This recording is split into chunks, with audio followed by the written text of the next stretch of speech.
Usap-usapan ngayon ang umano'y matinding pagbanat ni dating Supreme Court Justice Antonio Carpio kina Pangulong Kuting Jr. at House Speaker Martin Tambaluslos. Ayon sa ilang ulat, binatikos ni Carpio ang umano'y paggamit ng impeachment case laban kay Vice Presidente Sara Duterte bilang isang taktika upang pagtakpan ang mga isyong kinakarap ng administrasyon, partikular na sa mga aligasyon ng katiwalian.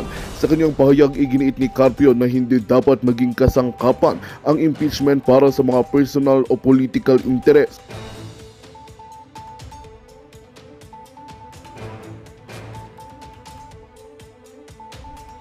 Dagdag pa niya, dapat pagtuunan ng pansin ang mga tunay na isyu sa pamahalaan, lalo ng mga aligasyon ng korupsyon na kinasasangkutan umano ng Pangulo at ilang matataas na opisyal. Samantala, mariing itinanggi ng Malacanang ang mga paratang na ito at sinabing walang basihan ang mga akusasyon ni Carpio. Sa kabila ng mga kontrobersiyang ito, nananatiling nagmamatsyag ang publiko sa magiging takbo ng sitwasyon. Patuloy namang nananawagan ng ilang grupo para sa masusing imbestigasyon upang matukoy ang katotohanan sa likod ng mga isyong ito.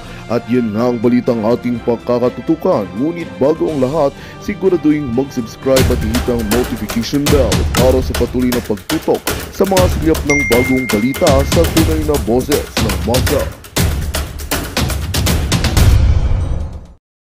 Lahat ng mga issue na kung saan makakapagbigay ginhawa pagka napag-usapan sa buhay ng sambayan ng Pilipino. Pakinggan na ho natin itong speech ni Bangag. Ito yung ito yung press con niya kanina. And so anyway, so let's start a subject on the impeachment of Vice President Sara by the House of Representatives. Now, I think it is useful, siguro para maunawaan talaga natin ang mga pangyayari at bilang siguro parang paliwanag na rin doon sa mga tanong na nakikita ko sa mga commentator. Number one, maalala ninyo, nagsimula lahat ito nung I made the pronouncement, sinabi ko na ayaw ko yung sana wag na tayo mag-impeachment dahil madaming ibang trabaho. At actually, it's also not practical.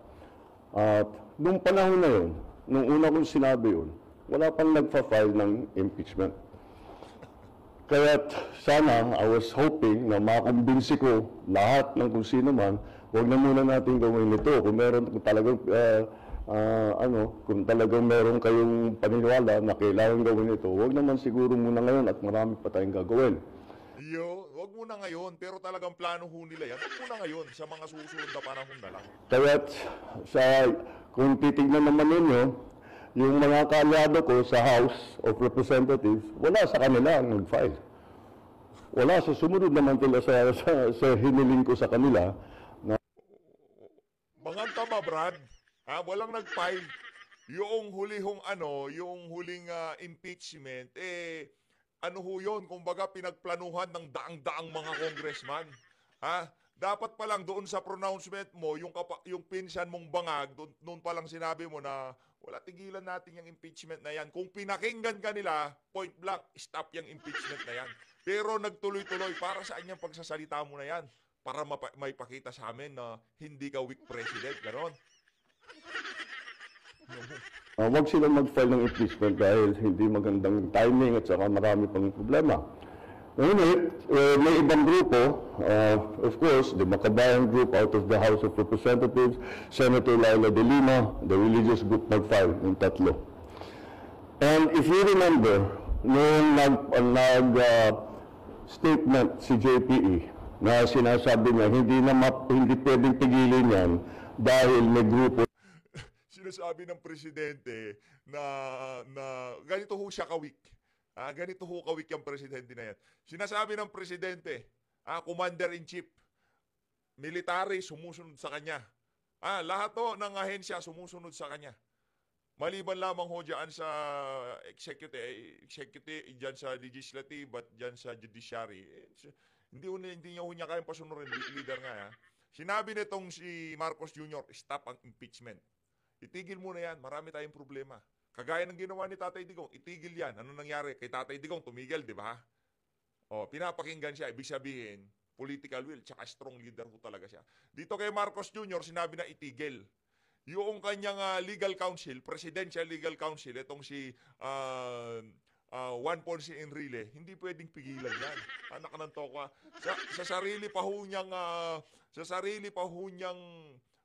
presidential legal counsel, hindi ho nakikinig sa mga sinasabi niya. Ganyan ho kahina yang si Marcos Jr.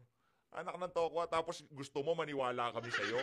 Hindi ka nga pinapakinggan ng mga nasa paligid mo. Sira ka ba? Na ayaw. I think he was referring to Iglesia ni Cristo. So sinabi nga, hindi naman natin pwedeng pigil dahil may grupo o may tao na ayaw yan. At sinabi ko sa inyo, yung tinanong mo sa akin, sabi ko, I agree with him. Totoo. And if you remember, my words were this: they will now, once the impeachment complaints are filed, they have no choice. The House has no choice. The Senate. May choice. Huwag niyo sabihin walang choice. Pagka sinabi niyong walang choice, linuloko niyo na naman kami. Naniniwala pa ho ba kayo, mga kababayan? Wala daw ho silang choice. Isang kumpas lang ni Tambaluslos, pagka sinabi niya kay Secretary General, entertain mo yan, pero upuan lang natin yan. Walang kwenta yan. Pagdating sa Justice Committee, bagsak natin kagad yan. Huwag natin bigyan ng boto yung impeachment na yan. Huwag mo sabihin walang choice. Linuloko mo na naman kami. Has no choice. Kailangan nilang i-proseso ang impeachment complaint. And that's exactly what has happened. Tanga na, sinungaling pa. Wala daw choice. May choice sila.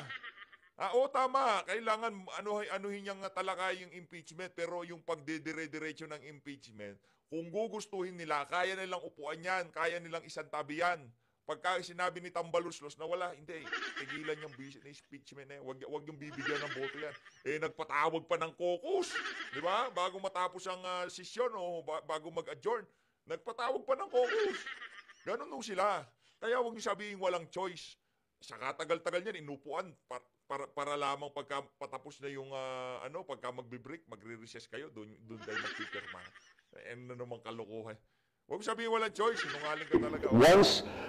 Once the impeachment complaints were filed, the House and the Senate, they had no choice. Nakatali ng kamay nila. They have to do it. Hindi nakatali ang kamay. Tinatanga na naman ho tayo nitong bangag na to. Oo. Wala na daw hong choice. Anak ng toka. Laking pambubudol. Isa pa ho to, mga kababayan. Bahala ho kayo pero pagka nabudol pa ho kayo nitong isa na to, wala na ho talaga. Wala na, tapos na. Pero sigurado ho tayo, yung mga kasama natin dito sa PH Update, di basta-basta mabubudol yung mga yan. Pero marami na naman ho tayong mga bagong viewers dito Yung mga naliligaw, welcome sa PH Update Kung baguhan lang ho kayo, like, subscribe, masaya na ho tayo dyan. Tuloy. And they have to do it in recognition of the complaints that have been filed. So, yun ang nangyari ngayon. And that's why we have come to this point where the House has transmitted already the impeachment complaint to the Senate. We have heard some of the statements made by the Senate President as to how he is planning to handle it. So, we will have to see because it is many, as you've heard before, but we heard many times during the Corona trial, these impeachment trials are sui generis. And therefore, we have to be very clear how the rules are and how it will be conducted. Yun ang naalala ko because I was also in the House and I was in the Senate during the Corona trial. Kaya parang I have some understanding do sa mga procedure. But anyway, that's the way I see it. That's the way that happened, and now I'll open the floor to any questions of yours. Thank you, Mr. President. First question, Ivan Marina, GMA7. Good afternoon, Mr. President. Good afternoon. While it is true na constitutional duty ng House na to act on the impeachment complaint, meron ho silang choice kung i-endorse nila o hindi. Diretsuin ko na po yung tanong, did you have a hand in this impeachment? No, the executive cannot have a hand in the impeachment. Wala. Kasi weak ka, kaya wala kang naano dyan sa impeachment na yan. Hindi nyo pinakialaman. Pero sa totoo niyan, pinakialaman nyo muna. Kayo naman, ano na ho kami, sanay na ho kami sa mga kasinungalingan nyo. Kung ano man hong lumabas sa bunganga ng mama na to, kabaliktaran ho yun nung kanyang gagawin. O sinabi niya, independent foreign policy, ayun, puro kabalbalan ng ginawa. O sinabi niya, wala siyang pipiliing faction, basta tayo, yung kapakanan ng Pilipinas. Hindi ho, kabaliktaran. Umayon ho siya sa Amerika, o di ba? O ano sabi niya? O, ang bigas, magmumura ang halaga ng mga pangunahing bilihin. Nagmahal. Kaya kung ano man nung sinasabi niyan ngayong mga panahon na to, ibaliktarin niyo ho yun. Yun ho ang totoo. Pagka sinabi niyang wala kaming kinalaman dyan sa impeachment, ibig sabihin sila ho talaga may pakana niyan.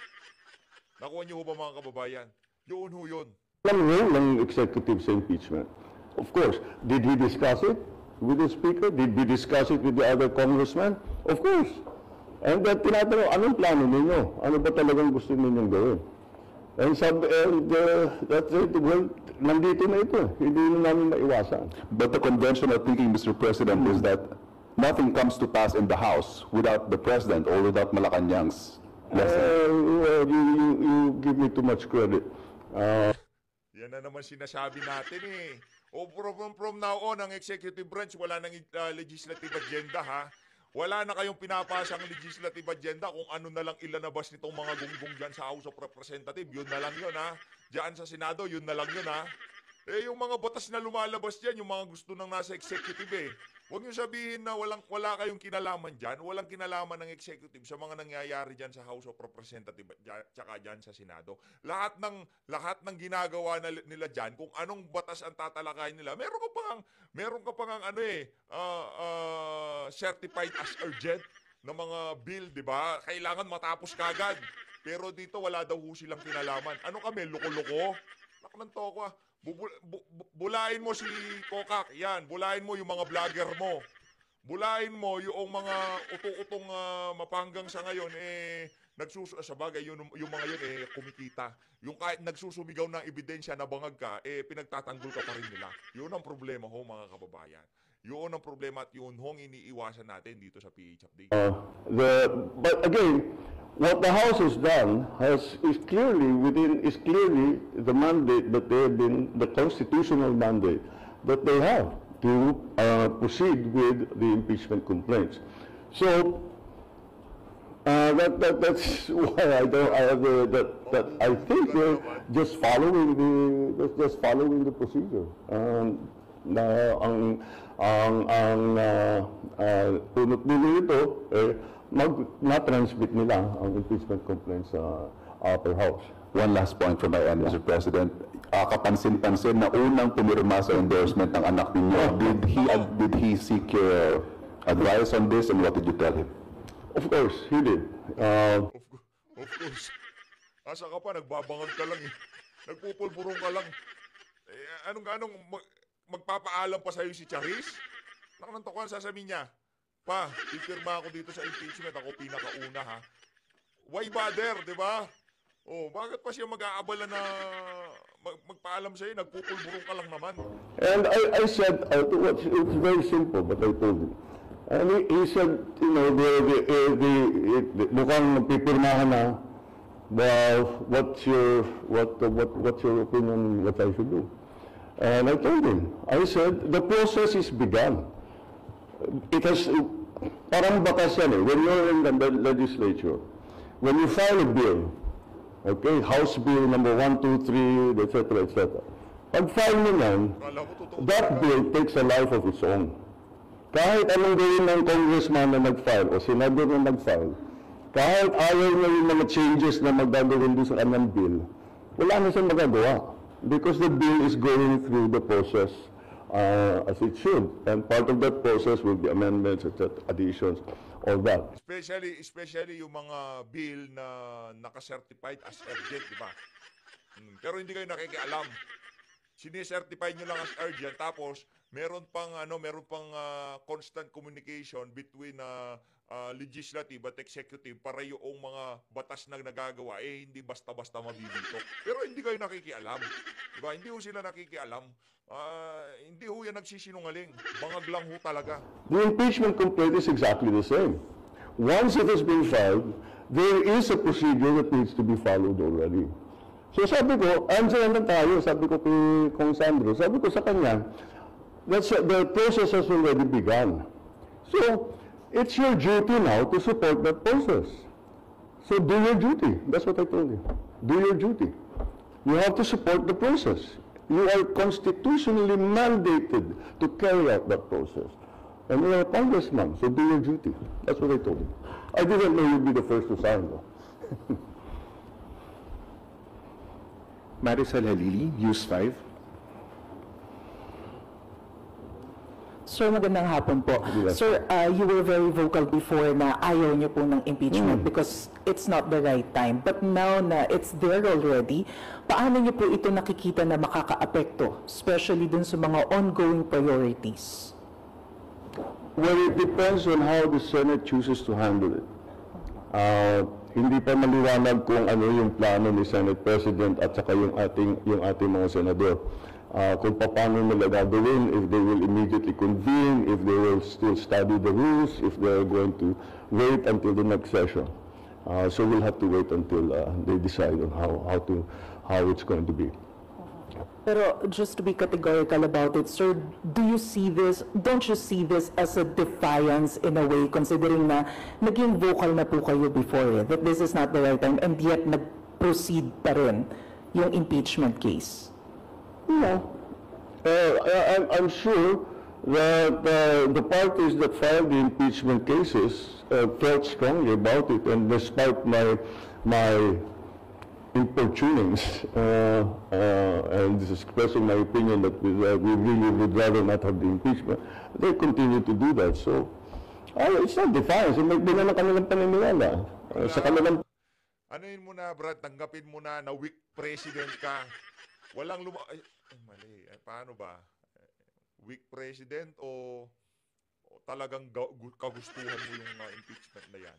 Sige, sabay na lang. Weak president na, kagustuhan mo pa na ma-impeach si Bibi. Paniniwala, kailangan gawin ito. Kahit na sinabi ko na sana wag na, hindi pwede, hindi namin pwedeng palampasin ito. Ganun ang thinking nila. So, tinuloy nila.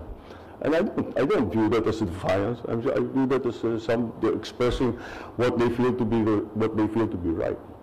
Thank you, sir. Thank you. Jonel Maribohok, UNTV. Sir, other issue.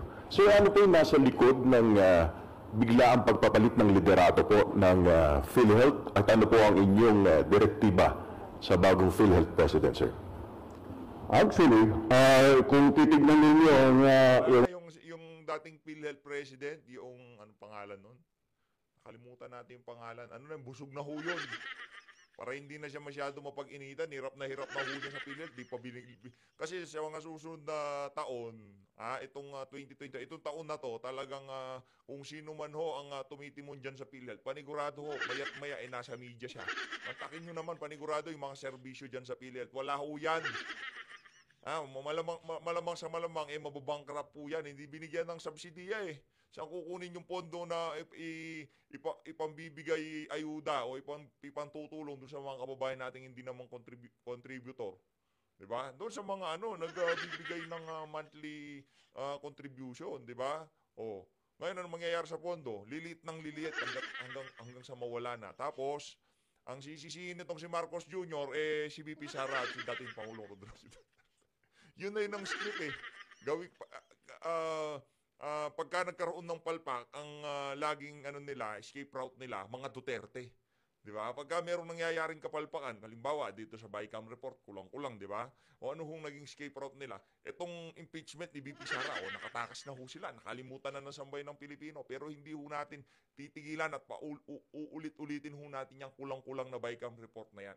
kung titignan ninyo ang qualifications ni Dr. Mercado, he is very, very well-versed in both hospital administration, insurance, and his whole life has been devoted to healthcare.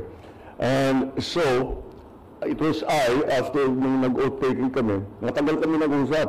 Sabi ko, baliktad, hindi ko nga siya na-advise, he's the expert. So, tinanong ko siya, ano sa palagay mo kailangan natin gawin? And we went, pareho kami, immediately napunta yung usapan sa digitalization. Kasi maganda naman ang servisyo ng PhilHealth, ngunit yung pag-process ng claim, pag-apply, etc. Hindi kinakamay pa rin. Kaya't napakabagal. And that's why that became a priority. But of course, beyond that, he has many other ideas on how to make the services of PhilHealth more inclusive, expanded, and again, to give better coverage for different conditions for those who have those who will avail of the PhilHealth services and of their financial support. Sir, nag-resign po ba siya? Sinabi niya sa akin, that's as far as I can tell you. Sabi, I'll go first, I'll go to say in a week's time, sabi niya sa akin, in a week's time, may bigyan kita ng report, much more detailed, kung ano sa palagay ko yung nakikita ko sa PhilHealth na pwedeng palitan, pwedeng palakihin, etc. Sir, may relay na O bibigyan kitang update ha, sa akin daw sabi sa akin. Bibigyan kitang update. Sasabihin ko sa iyo kung ano pa diyan sa PhilHealth ang pwede nating nakawin. resign po ba si Ledesma?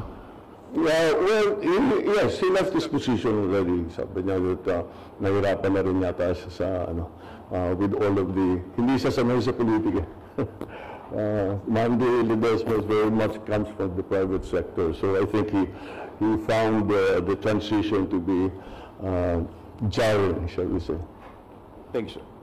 John Ayu, People's Journal, Mero, Philippine Star.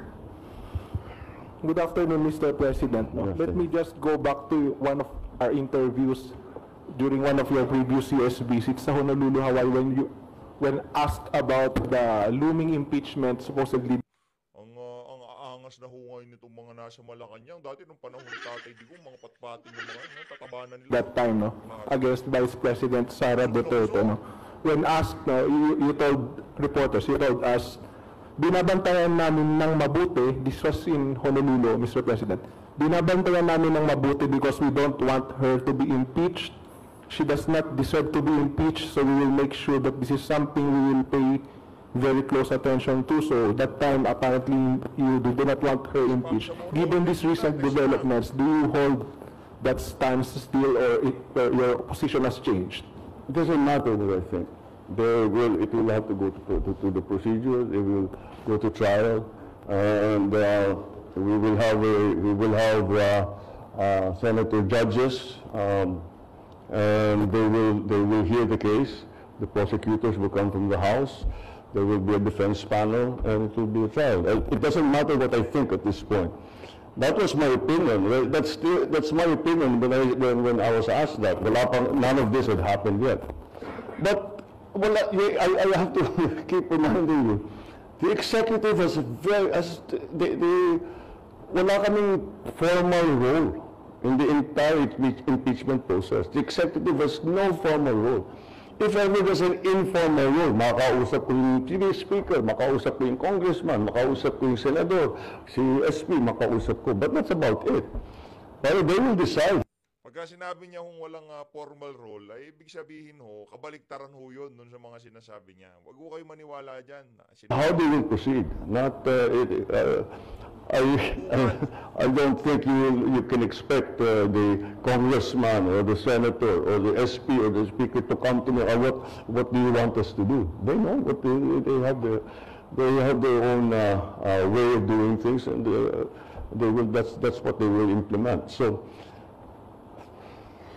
siguro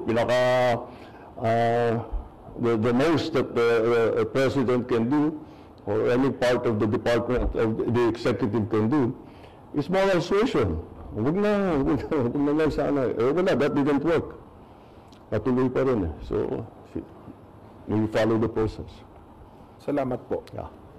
Raquel Bayan, Radyo Pilipinas. Hello, sir. Sir, I know co-equal Sakit na yung sarili niya mismong anak di siya pinapakinggan. Bang, puro ka kasi pulburon, kaya branch po natin dito po, sir. I know co-equal branch po natin, sir, yung Senate. But are you planning, sir, to, personally ask the Senate kung paano po nila i-handle yung impeachment para po tayo sa executive Yung issue lang, Paano nila Kung paano po nila i-handle once na ma-transmit po sa kanila yung impeachment para lang po tayo sa executive, malaman din po natin kung paano gagawin natin adjustment doon sa possible effect po sa bansa. doon sa Possible effect po ng impeachment sa bansa. It's not that, again, you should ask now, at least at this point, it's in the Senate. You have to ask it from the Senate. If you're going to ask about the prosecution's case, I don't think you'll get an answer right now because we've only just started. But they're the ones that you should be asking. From this point on, I'm just a very interested observer. But again, I don't appear, I will not be part of it. Now, there will be no representation from the executive. Why should there be? So, wala talagang we leave it to Congress, now specifically the Senate, to exercise their own wisdom. Kaya dating Pangulong Rodrigo Duterte lang ho yan. Wala yan, hindi ho yan naaabot sa ganyan. Hindi ho yan naaabot sa ganyan. Dahil nga ho, marami ho silang kapalpakan dito sa administrasyon na to, dapat pagtakpan. Kaya yan hong napapala na sa bayanan. Eden Santos, Net 25.